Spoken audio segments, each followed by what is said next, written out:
Baraka ziko.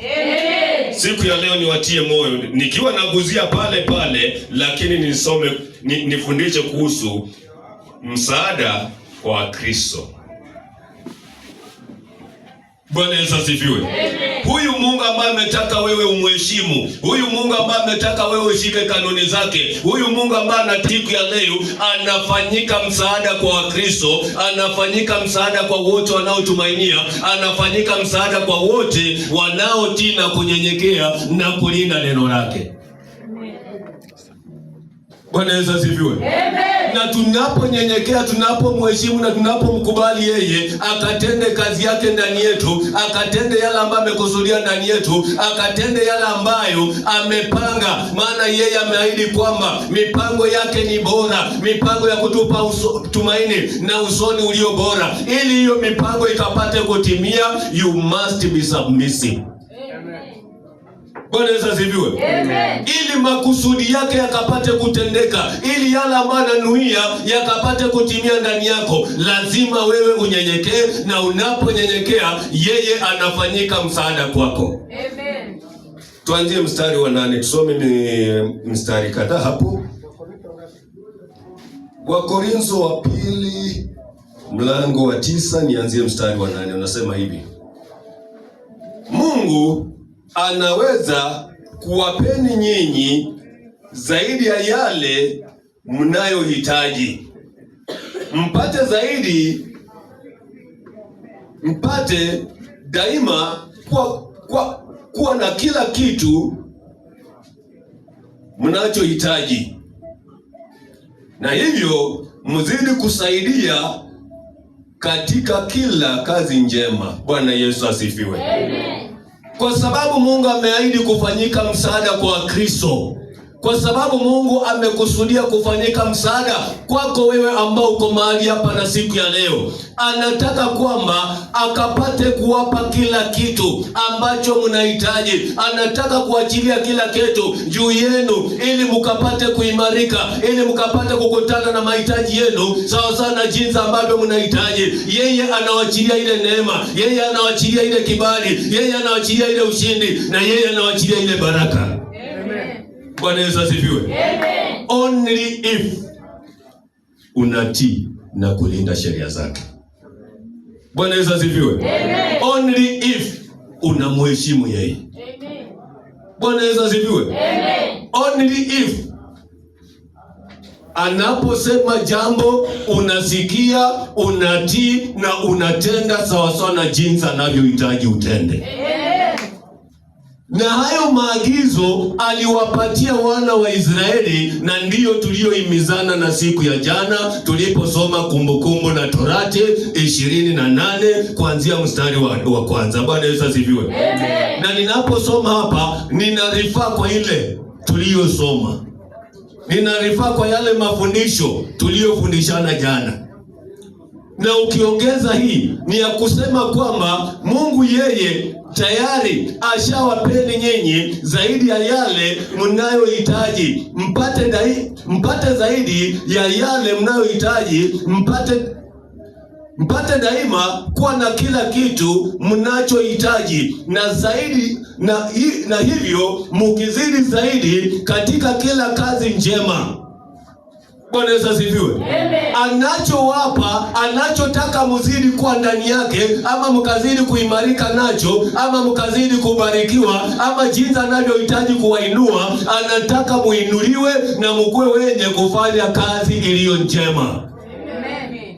Bwana Yesu asifiwe. Amen. Hakuinui kisha na kila ambacho amekuinua nacho ukakitumia kuwadharau na wengine, ama kuwanyanyasa na wengine, ama kuhangaisha na wengine. La, anataka kuinue, anataka kuimarishe, na kila ambacho anakupa, kila ambacho anakuimarisha nacho, kila ambacho anakubariki nacho kikawe cha manufaa kwa kazi njema. Amen. Bwana Yesu asifiwe. Amen. Akikupatia na wewe ufanyie mambo mengine, umeenda kando na mpango wa Mwenyezi Mungu, adhabu yake iko. Bwana Yesu asifiwe. Amen. Lakini anapokupa ukipokea kwa furaha, na wewe ukifanyishe kazi njema, ama kiwe cha kubariki wengine, ama kiwe cha kutengeneza nyumba yake, ama kiwe cha kuleta kwenye madhabahu yake, na kupitia kwa madhabahu yake wengine wengi wabarikiwe, ama huduma ya Kristo isonge mbele. Hivyo ndivyo Kristo anavyopenda. Amen. Na ukifanya hivyo ataamrisha baraka zaidi na zaidi na zaidi.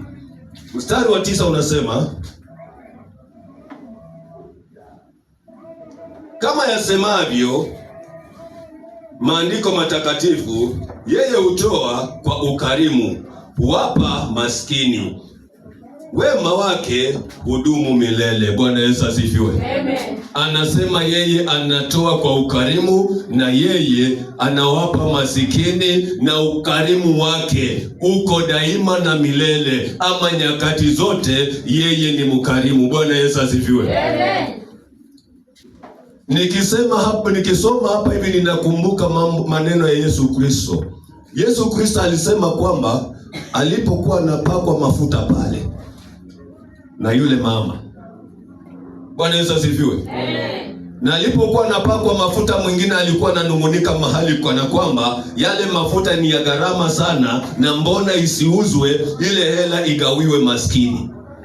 Yesu Kristo mwenyewe akasema kwamba maskini watakuwa pamoja nasi, lakini yeye hatakuwa pamoja nasi nyakati zote.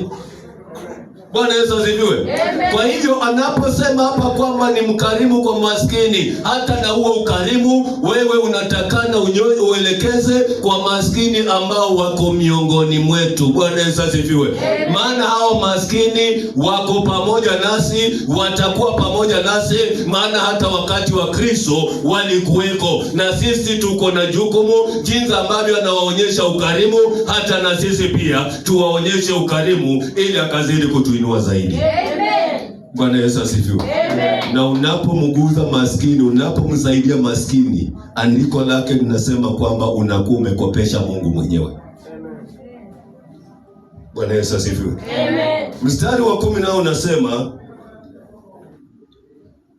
na Mungu ambaye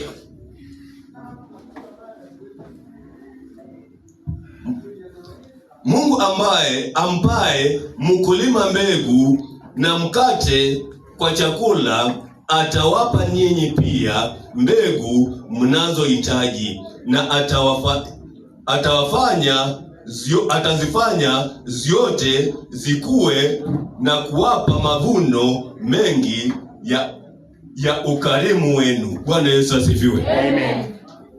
Hapa Mwenyezi Mungu, ama andiko linasema kwamba huyu Mungu ako na uwezo wa kumpa mbegu anayehitaji kupanda. Bwana Yesu asifiwe. Amen. Na ako na uwezo kumpa chakula anayehitaji chakula. Sijui kama kuna mtu ananipata pale. Kuna mtu anahitaji kukula tu, atahakikisha kwamba amemfungulia njia, amepata mkate wake, amekula. Bwana Yesu asifiwe. Amen. Na kuna mwingine naye akili yake na moyo wake na mawazo yake inasema kwamba ni lazima apande ili akapate mazao baadaye. Bwana Yesu asifiwe. Amen.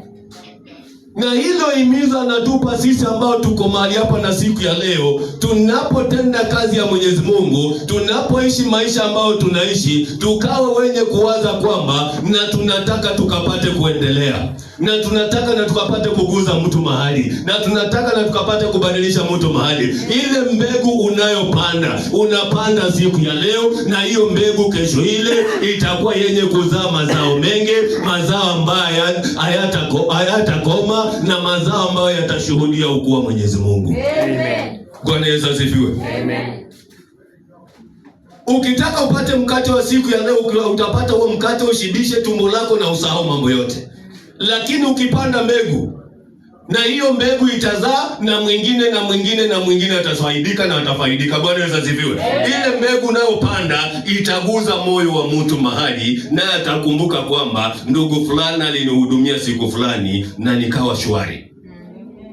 Na unapomguza namna hiyo, inakuwa ni ushuhuda, inakuwa kwamba Mungu alituma mtu akanitendea, Mungu alituma mtu akaniguza, Mungu alituma mtu akanibadilisha. Najihisi kana kwamba hata na mimi naweza inuka nikaguze mtu mwingine. Amen. Bwana Yesu asifiwe. Amen. Nimesema naenda kwa haraka kiasi. Mstari wa 11 unasemaje? Mstari wa 11 unasema, yeye atawatajirisha nyinyi daima kwa kila kitu, ili watu wapate kumshukuru Mungu kwa ajili ya zawadi zenu wanazozipokea kwa mikono yenu. Maana huduma hii takatifu mnayoifanya si kwamba itasaidia mahitaji ya watu wa Mungu tu, bali pia itawasababisha watu wengi wamshukuru Mungu. Bwana Yesu asifiwe. Amen. Mara ngapi umeenda mbele za Mwenyezi Mungu na shukrani? Bwana Yesu asifiwe. Amen. Ni mara ngapi umemshukuru Mwenyezi Mungu kwa kila ambacho amekufanyia? Ni mara ngapi umekumbuka kwamba Mungu amekutendea jambo, na unapokumbuka Mungu amekutendea jambo, unakuja mahali hapo na kumwambia Mungu kwamba kwa hakika nilikuwa niko katika hali ngumu, kwa hakika nilikuwa ninashindwa nitafanya namna gani, kwa hakika nilikuwa ninashindwa nitapata wapi, lakini ninashukuru umenitendea, lakini ninashukuru umenifungulia, lakini ninashukuru umeniinua. Na unakuja hapo unajisalimisha kwake na moyo ulio wazi, unaosema kwamba ni wewe na ni wewe pekee ambao umeyatenda. Amen. Na wakati unapoyafanya hayo, unakuwa umefungua mlango ya yeye kutenda na jambo lingine jipya. Amen. Bwana Yesu asifiwe. Amen. Na anasema kwamba wakati ambapo anakutendea ili isiwe tu kwa ajili ya wahuduma wa kanisa peke yake, ama wale wanao wa mwili wa Kristo peke yake. Anasema kwamba na hata watu wengine wengi walio karibu nawe wakahisi ule uwepo wa Mwenyezi Mungu na ule wema wa Mwenyezi Mungu na kile kibali ambacho Mungu amekupa, maana amekubariki wewe ufanyike wa baraka na kwa wengine. Amen. Haja kupa wewe peke yako malize peke yako. Bwana Yesu asifiwe. Na ninaposoma hii inanikumbusha mafundisho ya mama yangu, akanifundisha kitambo. Bwana Yesu asifiwe. Aliniambia kwamba, ama nilimsikia akisema kwamba ni makosa sana kununua sukari kilo 1 na kusipatikane mgeni alikuja kunywa na wewe hiyo sukari kilo 1. Bwana Yesu asifiwe. Lakini leo hii wewe ukipata sukari kilo 1 ama ungangano mfuko 1, unasema ni haleluya. Hata mlango siku ya itafunguliwa mpaka ungangane nayo hizo siku zote hadi wakati ambapo utamaliza, ndiposa jirani ajue kumbe kuna watu kwa hii nyumba.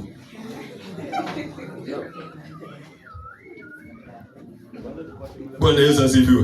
Amen. Kwa hivyo kila ambacho Mungu amekupa, licha kuwa kwa macho yako kinaweza onekana kidogo, lakini anataka kwa kile kidogo wewe umshukuru, na ukishamshukuru kumbuka kuna mwingine ukashiriki pamoja naye. Amen. Na unapofanya namna hiyo, yeye mwenyewe anapendezwa, yeye mwenyewe anafurahia, na yeye mwenyewe anazidi kuinuliwa mahali alipo, kwa sababu wewe mwanawe unamwakilisha na unatenda yaliyo mema. Bwana Yesu asifiwe. Amen. Tukielekea katika toba. Bwana Yesu asifiwe. Amen.